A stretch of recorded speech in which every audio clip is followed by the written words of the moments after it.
Kamišibaj. Tako so včeraj popoldne v semiški knjižnici odprli dvodnevni festival, zlasti med otroci priljubljenega Kamišibaj gledališča. Kamišibaj se počasi prijemlja po celi Sloveniji. Tudi lansko leto v mesecu novembru smo ustanovili društvo Kamišibaj Slovenije, v katerega smo tudi včlanjeni, in tako nam je letos v sodelovanju Knjižnice Črnomelj, Kulturno-umetniškega društva Zlata skledica in pa javnega sklada Območna izpostava Črnomelj uspelo organizirati ta drugi festival. Kamišibaj gledališče, ki je že 3 leta prisotno na slovenski kulturni sceni, prihaja z Japonske, kjer kami pomeni papir, šibaj pa gledališče.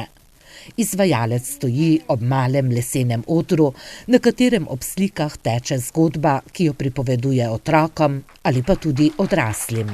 Mogoče so Kamišibaj predstave za odrasle, mogoče kakšne zgodbe, ki jih otroci ne bi razumeli oziroma so bolj krute.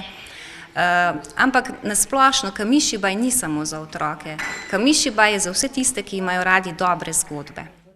Pripovedovalec lahko svojo zgodbo popestri s petjem ali posebnimi učinki, kot to storita zakonca Breda in Darko Kočevar, ki sta Kamišibaj prinesla v Belo krajino in zanj navdušila tako otroke kot odrasle. Seveda smo v knjižnici zelo z veseljem pograbili tak inovativen projekt. In ga vnesli vse njihove programe, pravi Trgovčičeva. Predstavili so ga tudi na knjižničnem srečanju v Karlovcu, kjer so poželi navdušenje in se dogovorili za sodelovanje.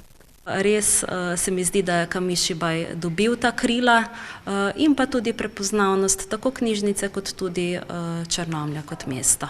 Kot je bilo vidno na tokratnem festivalu, Kamišibaj ne navdušuje le gledalcev, ampak tudi izvajalce, ki jih je v Beli krajini vedno več. In tudi otroci so med njimi.